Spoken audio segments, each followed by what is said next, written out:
ஒரு பிசினஸ்க்கு இன்வெஸ்ட்மெண்ட் எவ்வளவு முக்கியமோ, அதை விட முக்கியமான விஷயம் என்னன்னா, அந்த பிசினஸ்க்கு ஒரு ப்ராப்பரான வெப்சைட். ஸோ சின்ன ஸ்டோரி சொல்றேன். ஜஸ்ட் கேட்டுட்டு வாங்க. சென்னைன்ற ஒரு சிட்டில ஒரு 2 பர்சன்ஸ் பாத்தீங்கன்னா பிசினஸ் பண்ணிட்டு இருக்காங்க. சேம் கேட்டகரியான ப்ராடக்ட்ஸை செல் பண்ணிட்டு இருக்காங்க.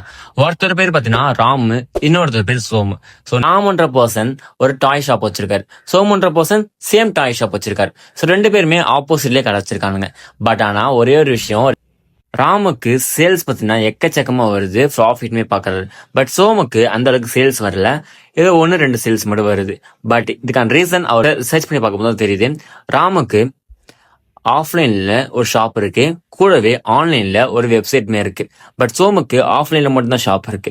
ஸோ இது மூலமா என்ன தெரியுது அப்படின்னா, நீங்க ஆஃப்லைன்ல ஒரு பிசினஸ் பண்றீங்கன்னா அது கூட சீக்கிரமா நீங்க ஆன்லைனுக்குமே மாத்திக்கோங்க. ஸோ என்ன பண்ண 2026ல இருக்கும். ஸோ எல்லாமே பார்த்தீங்கன்னா டிஜிட்டல் வேர்ல்டா மாறும்போது நீங்களுமே உங்க பிசினஸை டிஜிட்டல்ல மாத்துங்க. ஸோ உங்க பிசினஸ்க்கு ஒரு ப்ராப்பரான வெப்சைட் வேணும் அப்படின்னா எங்களை டிஎம் பண்ணுங்க. உங்களுக்கான வெப்சைட்டை நாங்கள் ரெக்யர்மெண்ட்ஸை பார்த்துட்டு நாங்கள் உங்களுக்கு அஃபோர்டபுள் ப்ரைஸில் ரெடி பண்ணி கொடுக்குறோம். ஓகேங்களா? So bye guys.